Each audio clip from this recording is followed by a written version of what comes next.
Hi Jennifer, hi Kevin.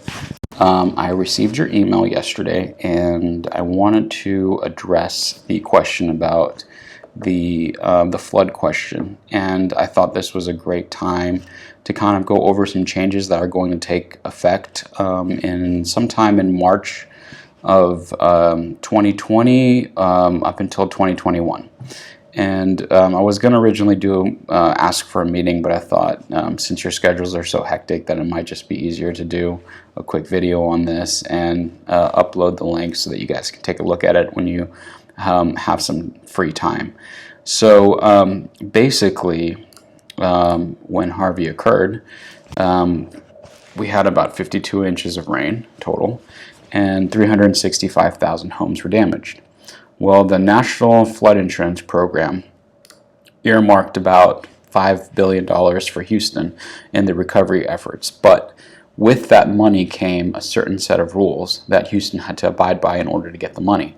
And simple reason being they didn't want to reinvest into homes and that were going to flood again. And so these rules are meant to protect homeowners from investing and buying into properties that we know are going to flood. So in order to solve the flooding issues of Houston, we need about $50 billion.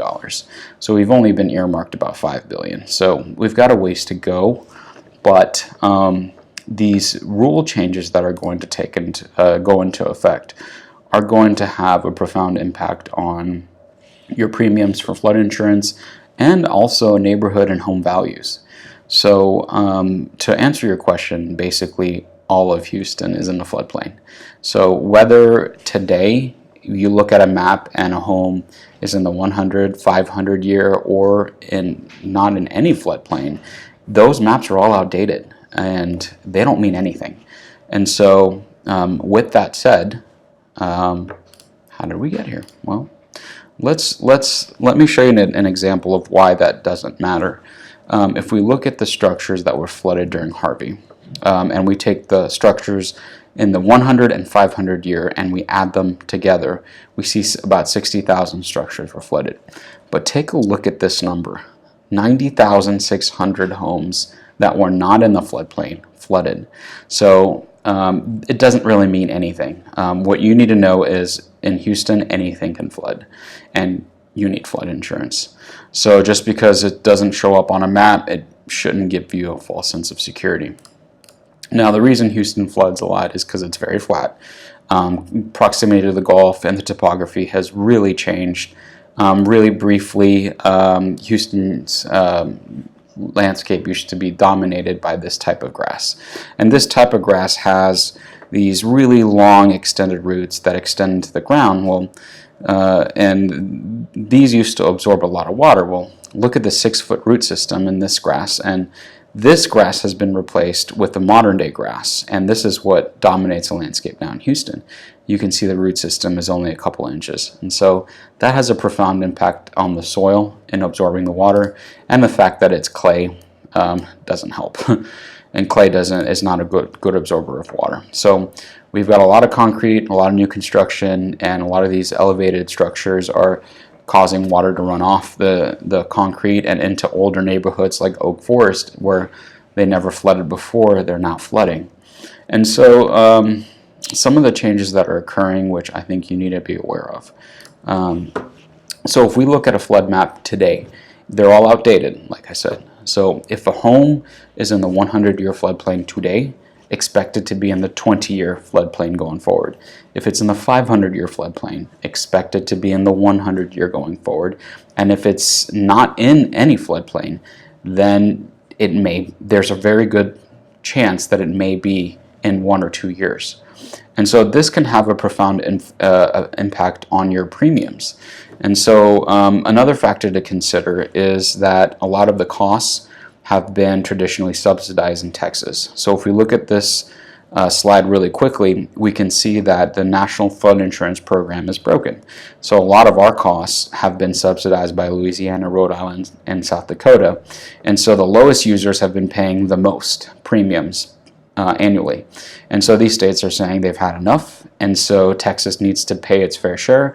And so these subsidies are going away. So not only are homes being recategorized, but the subsidies are going away. Reason I bring this up is if you're considering a mortgage, then these numbers, if we take a look at this slide, if on the previous flood maps, a home was at above base flood elevation, you could be expected to pay around $430 a year for your flood insurance. Well, if with the new flood maps you are now all of a sudden in the floodplain 4 feet below, and depending on how much determines your premium, you're now looking at $9,500 a year. That's a significant difference of about $800 a month. And so that's definitely a cushion that I would consider when you're looking at the price point of your home, and looking at what the mortgage rates are going to be per month, your monthly payments, and then factoring in a cushion for these future changes that are going to occur. And so I'll just try and go over what I think is really important. A lot of developments are putting in these detention ponds that are meant to hold water during when there's a lot of rain, and it's just a short-term solution. You can see this is another form of flood mitigation, and so when this area fills with several feet of water, then it starts to drain into the drains. This doesn't really pertain. This mainly is for acreage and farmland. So if we go down and we look at some of the significant changes, well, before we get to that, really quickly, just remember to never park your cars on the street during a hurricane. Streets were designed to flood, and so parking your car there wouldn't be the safest place to put it. So here are some of the changes that are going to occur. So one of the rules that they imposed, and the federal government did this. So when they gave the $5 billion to Houston, they said they took them 2 years to come up with all the rules that they have to comply with in order to get this money. And so one of the rules is going to be around permitting. So this really pertains to homes that you buy that you want to renovate. And so if a home is underneath the base flood elevation number, and that's the 500-year number, if it's below that number, then you will be subject to these new rules that will go into place, which says that up until there's going to be a threshold established of $10,000. So when you pull permits for work up to $10,000, you're free to do it. They'll approve it and everything. But once you get past the threshold, then you fall into a new category that says that you have up until 50% of the value of your home. Not the land value, but the structure value. So if you go on HCAD and you look up your home, and there's a land value, and there's an improvement value, which is the home.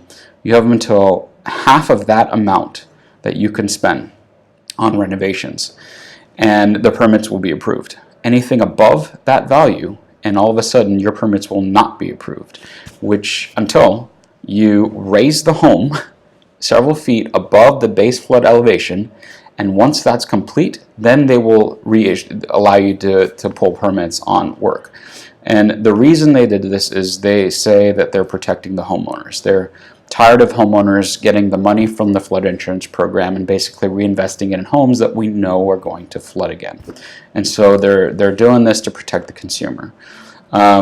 So one of the things that is really important is, so when we're considering buying a home, this is a really great website. And if you go to this website, it's going to give you two numbers that are very important to consider: the 100-year number and the 500-year flood elevation number. And so when you type the address of the home here, it's important to look at the 500-year number, add 2 feet to it, and whatever that number is, the home needs to be sitting at that number or higher.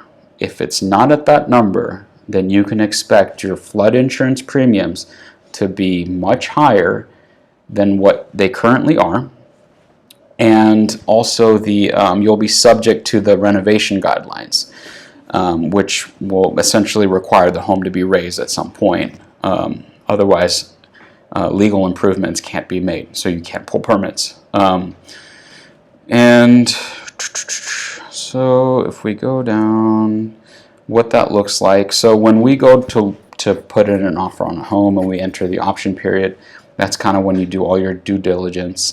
So a survey of the property, and what I'm going to recommend you get is a elevation certificate. So survey is $450.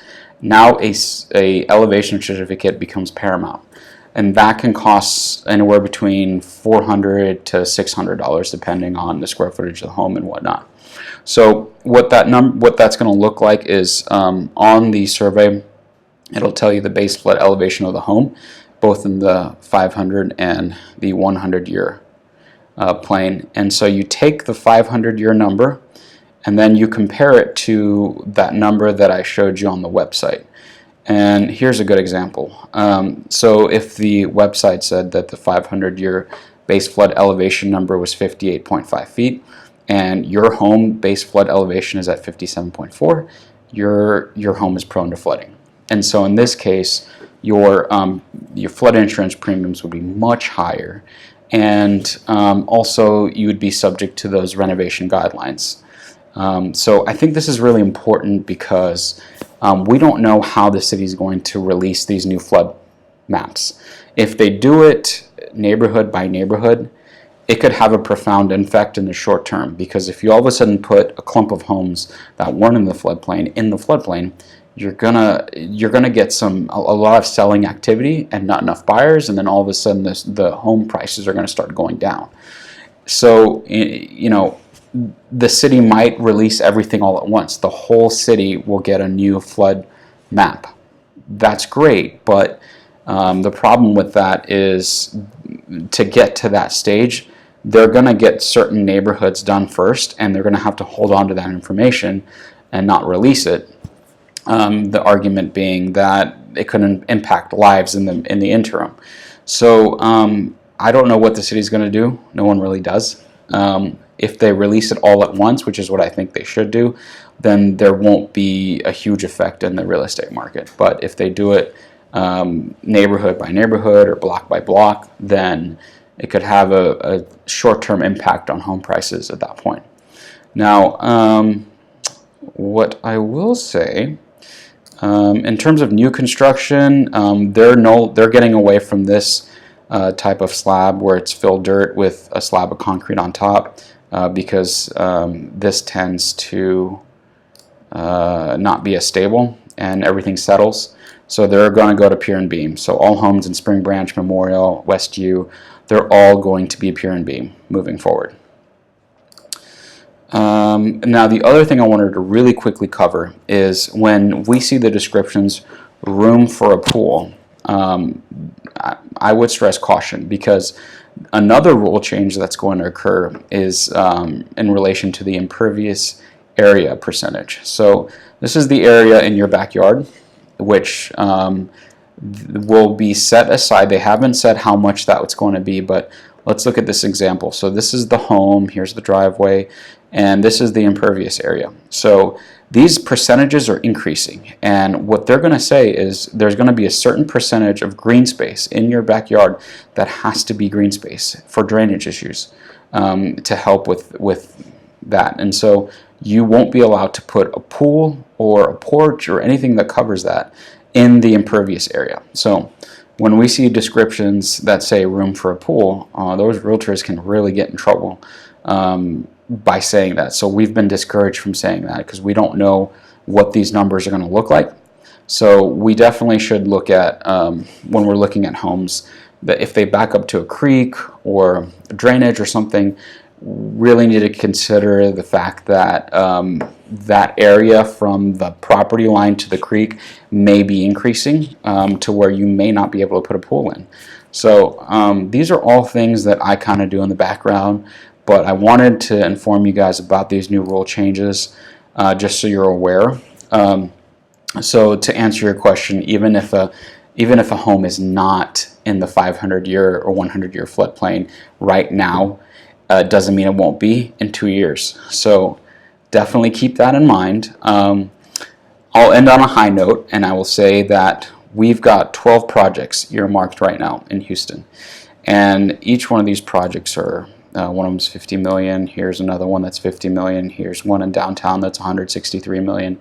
But when these are complete, the idea is they will take Meyerland completely out of the floodplain, and so on and so forth. So this project right here is meant to take Memorial out of the floodplain. This project here takes Heights out, and this and so on and so on. So homes that were in the 20-year floodplain, theoretically in about 10-15 years, will no longer be in any floodplain. So that's the idea behind these projects, but again, it's going to take a long time to get there. So to summarize, the whole city is in the floodplain, and elevations matter. The elevation certificate is going to be very critical to get, so when the time comes, we're going to have to get that. And just be aware of the flood insurance premiums that are probably going to go up, and that's going to incur probably in the early part of 2021, but it could go all the way up to 2022. Just something to think about, and it's going to affect all of Houston. But if you guys have any other questions, feel free to let me know, and we'll kind of take it from there. Thank you guys.